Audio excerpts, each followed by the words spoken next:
তীব্র জ্বালানি সংকটের মধ্যে অর্ধশত গাড়ি নিয়ে আগাম নির্বাচনী শোডাউন করে সাংগঠনিক ভাবমূর্তি নষ্ট করার দায়ে নাটোরের গুরুদাসপুর উপজেলা ছাত্রদলের ভারপ্রাপ্ত আহ্বায়ক মাসুদ রানা প্রামাণিককে দলীয় পদ থেকে অব্যাহতি দেওয়া হয়েছে।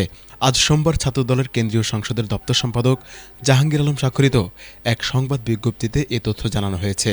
মাসুদ রানা গুরুদাসপুর উপজেলা পরিষদ নির্বাচনে চেয়ারম্যান পদে নিজের প্রার্থীদের জানান দিতে রোববার বিকেলে মোটর শোভাযাত্রা বের করেন। এই শোভাযাত্রায় অর্ধশতাধিক মোটর গাড়িতে প্রায় 400 নেতাকর্মী অংশ নেন। গুরুদাসপুর পাইলট মডেল উচ্চ বিদ্যালয় মাঠ থেকে শোভাযাত্রা শুরু হয়ে শহরের বিভিন্ন এলাকা ঘুরে চাঁচকৈড় বাজার গিয়ে শেষ হয়। শোভাযাত্রার ভিডিও সামাজিক যোগাযোগ মাধ্যমে ছড়িয়ে পড়লে বিষয়টি নিয়ে ব্যাপক আলোচনা সমালোচনা ঝড় ওঠে। বিষয়টি কেন্দ্রীয় ছাত্রদলের নজরে আসে। আজ সকালে কেন্দ্রীয় ছাত্রদলের দপ্তর সম্পাদক জাহাঙ্গীর আলম স্বাক্ষরিত সংবাদ বিজ্ঞপ্তিতে বলা হয়েছে, মাসুদ রানাকে তার সাংগঠনিক পদ থেকে অব্যাহতি দেওয়া হয়েছে।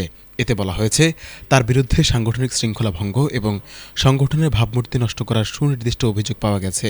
দলীয় পদ হারানোর কথা স্বীকার করে মাসুদ রানা বলেন, এটা ভুল বোঝাবুঝি হয়েছে। আমি কোনো গাড়িতে তেল ব্যবহার করিনি।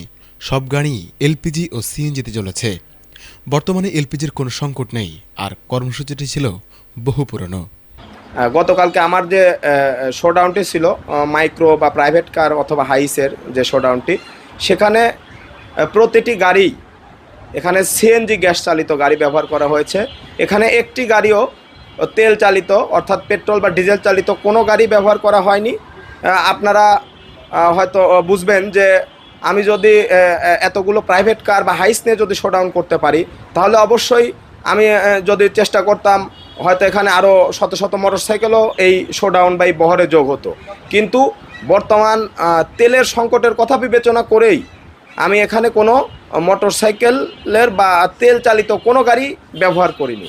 এই বিষয়টি নিয়ে আমি যথেষ্ট সচেতন রয়েছি এবং বর্তমানে যে তেলের সংকট রয়েছে এই বিষয়ে বিবেচনা করেই কোনো তেলের চালিত গাড়ি যেমন ব্যবহারও করিনি এবং সকলকে নিরুৎসাহিত করেছি। কিন্তু একটি মহল আমার জনপ্রিয়তায় ঈর্ষান্বিত হয়ে আমার জনপ্রিয়তা দেখে এবং কিছু মিডিয়া আসলে তারা সত্য মিথ্যা যাচাই না করে তারা আসলে এই একটি নিউজ তারা ছড়িয়ে দিয়েছে যে জ্বালানি সংকটের মধ্যে ছাত্রদল নেতার কাণ্ড। কিন্তু আমি আপনাদেরকে সদয় অবগতের জন্য আবারও জানাচ্ছি যে আমার প্রতিটি গাড়িতে আপনারা প্রয়োজন হলে কার মালিক সমিতি রয়েছে, রেন্টে কারের সভাপতি সেক্রেটারি রয়েছেন বা যারা ড্রাইভার রয়েছেন, তাদের সাথে কথা বললে আপনারা স্পষ্টভাবে জানতে পারবেন যে তাদের কোনো গাড়ি তারা কোনো সময়ই তেলে ব্যবহার করে না। প্রতিটি গাড়ি সিএনজি গ্যাসে তারা পরিচালিত করে থাকে। কিন্তু আমি যারা না জেনে বা না বুঝে এরকম মিথ্যা তথ্য দিয়ে সংবাদ প্রচার করেছেন, আমি এর তীব্র নিন্দা ও প্রতিবাদ জানাই এবং আমার যে সত্য বিষয়টি এটি তুলে ধরার জন্য আপনাদের প্রতি বিনীত অনুরোধ জানাচ্ছি।